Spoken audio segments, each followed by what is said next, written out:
at the shootout this year. Why?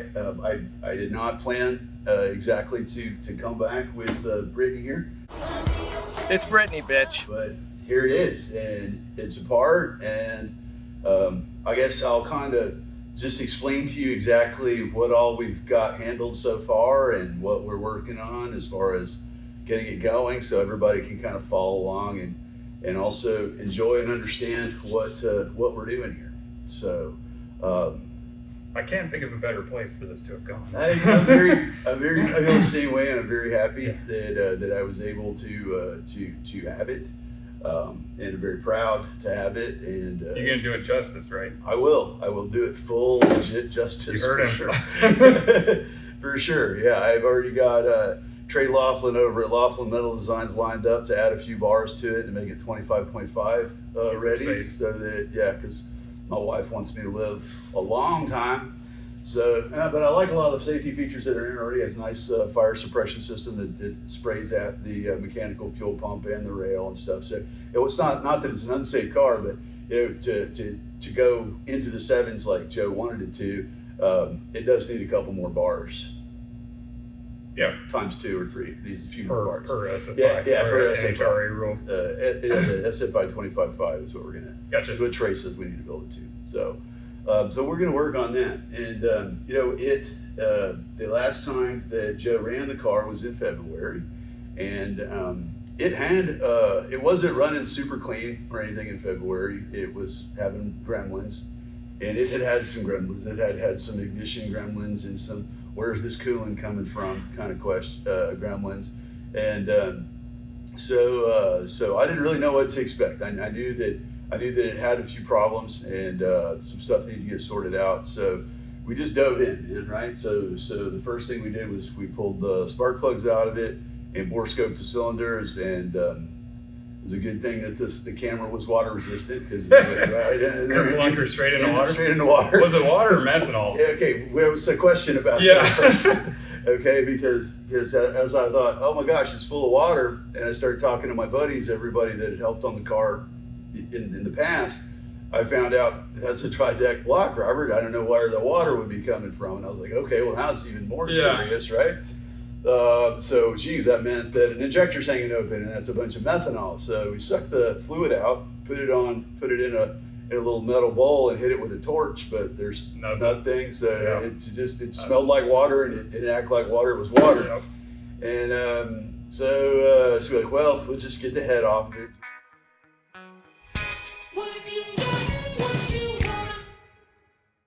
Just go from there. So we took the head off, and a lot of corrosion cylinders because it had water in it for 6 months or whatever, 8 months. And that's no big deal. I mean, this was never the Rockstar engine. This was the fluffer motor. Yeah. Fluffer motor. Yeah. This was a tester out. Yeah. So this is a real basic 2-liter motor. It has Wiseco 10-to-1s in it, flat top E85 Wiseco pistons, 56656M855 was the number on top of the piston. I remember that because I looked it up so many times trying to figure out what rod combination and stuff was in it. So it's a normal compression height piston and normal 2G, normal 1G rod, except that it had the big pin on it. Aluminum rod. Evo piston? I don't know. Oh, okay. If you start looking in the catalogs, they get really loose and fast about whether they call it an Evo piston or a 4G63 piston. I think a long time ago they stopped doing any kind of pin offset. Yeah. And that would have been the thing that would have locked it into being either a DSM or an Evo. Yeah. So I think in some cases where the pin is a 0 offset, you don't need to call it out. It's just a 4G63 piston. But anyway, so it was a 10-to-1 motor, and I wanted less compression in that, so it was just fine with me that the bores were corroded a little bit. Give you a chance to go through it.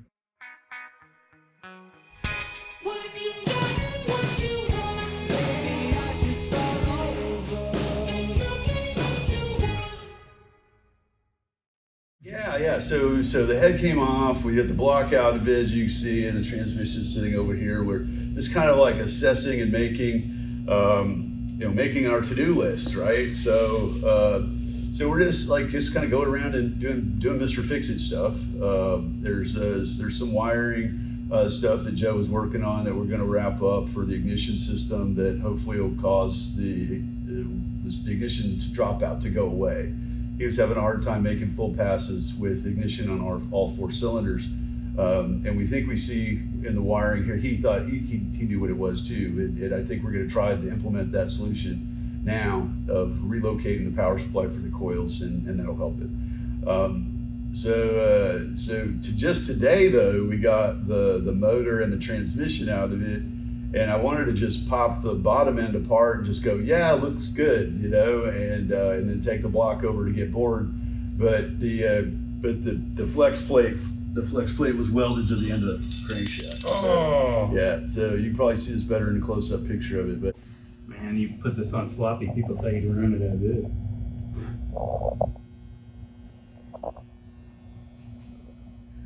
Yeah, really the bolts just a little loose. Doing a lot of fretting here, and we've all seen that before. That's something that got the gets crap beat out of it. a lot. It's I guess an front-wheel drive car spends a lot of time on a 2-step there at the tree, so a little aggressive fretting there, and the fluid damper on the front side of it kind of looks the same way. So it's seen better days. It's come off and bounced down the track before from the looks of it. Are there?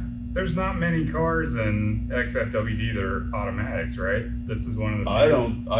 I don't know of this. I don't know of any. It's kind of dominated by like you have B and K series stuff. It's really super Honda.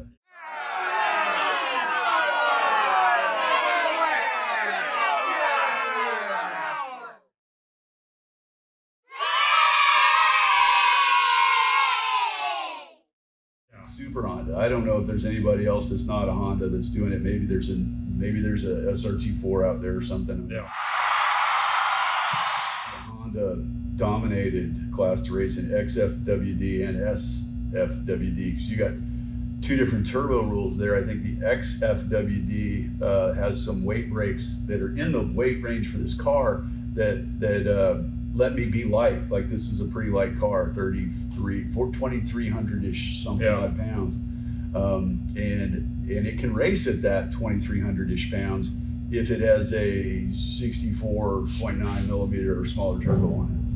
But Zona has a really nice 64.9 millimeter turbo now. Oddly enough. So we might just start off messing around at the X level before we move up to the S level and debug things. And that's really takes me back to the point of what we're trying to work on right now, which is to get it back to condition, get it back to running condition, not get fancy about changing anything. There's some things I want to change. I want to put a dry-bar throttle body on it. I'm not going to do that right now. Boostin Performance wants to see a really nice motor go in this, so that's going to happen at some point. Thanks to Devin, going to help us get a really nice engine in here. But before we get to that point, we need to close out this 24 season right now. And so to do that, we're just in full hustle mode. So we got the head out, pressure checked it, and it's leaking from some of the welds in the head. So on the head, and this is a Kurt Brown 228 number cylinder head, Kurt Brown 228. So it's a historic cylinder head. So we want to respect it. We also need to figure out exactly why it's giving us trouble. So I just mixed up a little soapy water I'm going to put on here real quick, and then I'm going to plug my shop air into it, and I'm going to show you how we're getting some bubbles coming out in some different places. Yes, here you can even feel it with your finger. Over here too. Right here, it's almost making a little, I guess 150 PSI is kind of a lot of pressure. So yeah. But there's a bunch of places here where the head is, has some pits in it. And what we had going on is, I have to look at the logs, and I'm getting into the software now, I'm learning it. I have to learn Haltech's first time, but getting into the logs, there was a coolant pressure sensor. So we'll be able to see it was a 33 PSI radiator cap on the system. So there was often a lot of pressure in the head. You'll be able to see the moment it spiked, right? You'll be able to see that it gets up to 30, bleeds into the overflow tank, and then after you shut it off, it just sits there at 30 PSI for a week. A week at 30 PSI, blibbing water into the copper gasket that's a little bit lifted from all the horsepower and the heat. So that's how we got the water in the motor, is these leaks in the welds. And I really thought there was going to be a crack in an exhaust port too. I really thought that I was going to find more leaking than what I found, but apparently the little leaks in the welds was enough to fill the cylinders up with water. So I don't know. Especially if it's holding pressure, right? Yes, because it held. It had, when we took the cap off, it had a lot of pressure in it still. So it was still holding 25 or 30 pounds of pressure. I heard that made a bit of a geyser. It made a big mess when we took it off. No reason to think there was still a lot of pressure. Yeah. But there was. So replacing the head, saving this head, going to find something good to do with this head, see if we can't fix it too. But that's where we're at on the cylinder head. New head coming from our help from our guys over at Head Games, and hopefully we just get it put back together quickly and get it back on track. So it's always the plan. And it's a dry deck head, right? It's a dry deck head. Welded and it is a dry deck head, but the copper gasket and the O-rings, we're leaking some, and it's got L19 big head studs in it.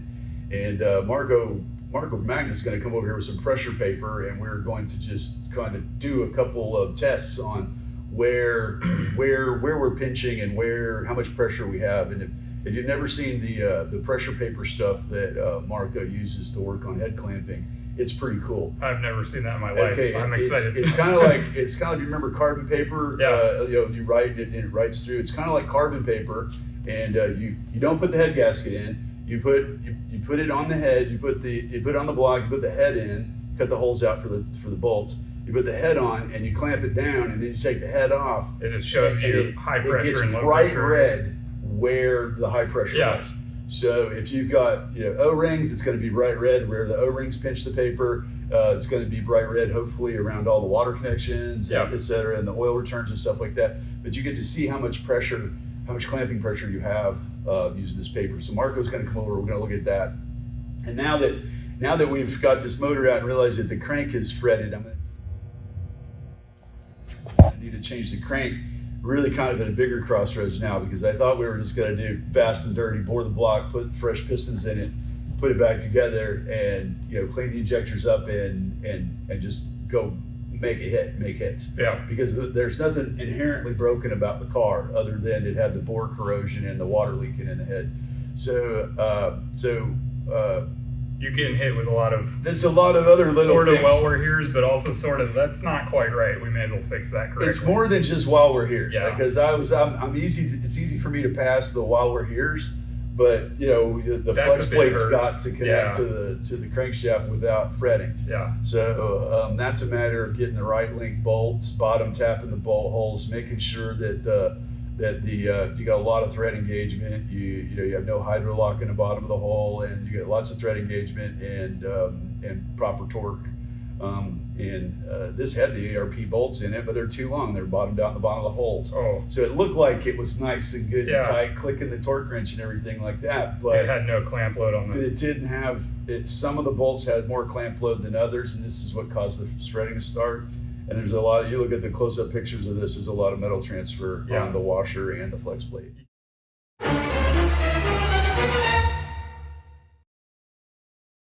So that wrecked the crankshaft. So, but I got a bunch of motor cores. So I'll put another 6-bolt crank in it, and we'll just keep on with the quick and dirty fix it. So you can actually make a hit. So that we can go make hits this year. And even if we would start out at probably Paris on some 8th mile hits, and then if TJ Bailey gets some nice test and tunes in over at Ennis at the nighttime when the air's nice, after we get it put back together, we'd definitely be taking advantage of that, and that'll let us do some full quarter mile passes. So that's what we're aiming at right now. Just got to round up crank. We got John Hanlon over at Performance Part Out found a 2G head for us to replace the one that is leaking as bad as it is. And it's over at Head Games right now, getting tricked out and getting all set up for.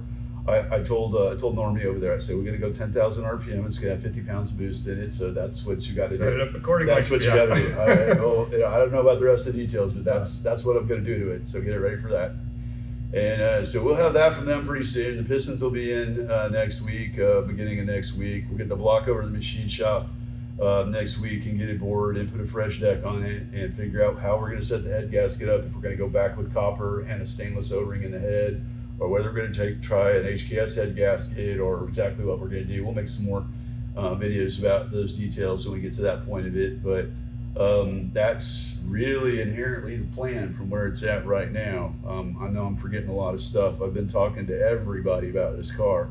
Aaron Gregory's been a help, Kevin Kwiatkowski's been a help, Devin Schultz been a help, Jeremy Howell's helping me on some stuff. Oh, Dave, so getting your hot parts set up, cleaned up, and ready to rip. All ready to go back together. And Jeremy, of course, built some, a lot of parts for the car, the header and the radiator setup on it. And Joe Bucci has so many friends, and I'm happy to be one of them. And it's just nice now that it seems like everybody's just kind of rallying around the project to try to help us and get it going and get it back on the track as soon as possible. So that's my goal. That's what I'm going to try to do, and that's what we're going to do. Is we're going to get out to the track before the season's over.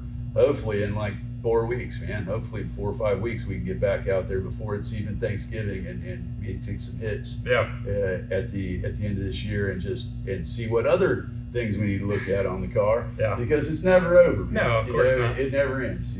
So that's part of the fun, though. That's the whole draw of it, man. Literally just endless improvement. It's not a destination, man. It's a voyage, So that's kind of what I got going for an update right now. That seems like a good one. All right. It's at a good place, and I'm excited to see it here. It's nice to.